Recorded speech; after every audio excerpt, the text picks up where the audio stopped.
সকাল সকাল দিনটা শুরু হলো এক কাপ দুধ চা দিয়ে, আর নিচে আঙ্কেল বানিয়েছে আটা দিয়ে লুচি আর সাথে তরকারিটা, যেটা খেতে খুবই ইয়াম্মি ছিল। তারপর তাড়াতাড়ি স্নান করে এখানে রেডি হয়ে গেছি, আর আমাদের টোটোও এসে গেছে। যেহেতু আমার স্কুটিটা এখন খারাপ হয়ে গেছে, তাই কোথাও যাওয়ার হলে টোটোতে করে যেতে হয়। তো আমি আর বোন মিলে যাচ্ছি পিসিমণির বাড়ি বা অসিদ্দার বাড়ি বলতে পারো, কারণ কদিনের মধ্যেই আবার মেসে ফিরে যাব, তাই ওদের সাথে দেখা করতে। আর যাওয়ার পথে এখানে নিয়ে নিয়েছি স্প্রাইট আর মিষ্টি। আর এই তো আমাদের যাত্রা শুরু হয়ে গেছে।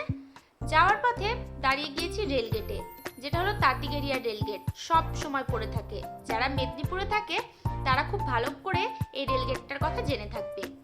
দাদাবাড়ি যাওয়ার পথে এই মন্দিরটা পড়ে, খুব বিখ্যাত। যারা নাম জানো কমেন্টে অবশ্যই জানিও।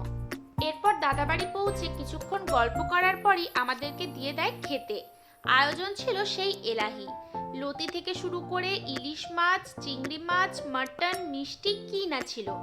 এত কিছু খাবার খেয়ে হজম করার জন্য শেষে স্প্রাইট তো খেতেই হবে। তার জন্য বৌদি আমার হাতে ধরিয়ে দিল স্প্রাইট, আর আমিও না না করে ওটা খেতে শুরু করলাম, কারণ হজমে হেল্প করবে। তারপর বসে বসে এখানে ভাইপোর সাথে খেলা করছিলাম, কিন্তু যেমনি ওকে বলছি যে তোকে আমি আমার ইউটিউবের শর্টসের জন্য ক্লিপ নেব, অমনি দেখো ও কিছুতেই ওর মুখ দেখাবে না। কি লজ্জা ছেলের!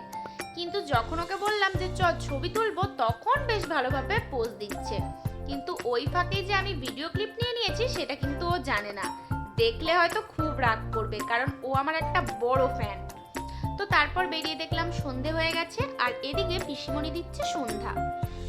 যেহেতু এমনি সময় পর্দা টানা থাকে, আর তখনই পর্দাটা তুলেছিল, তাই ভাবলাম তোমাদের সাথেও একটু ক্লিপ নিয়ে শেয়ার করে দিই।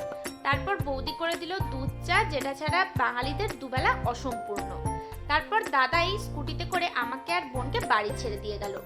রাত্রেবেলা ডিনার করে দিনটা শেষ করলাম। Bye bye.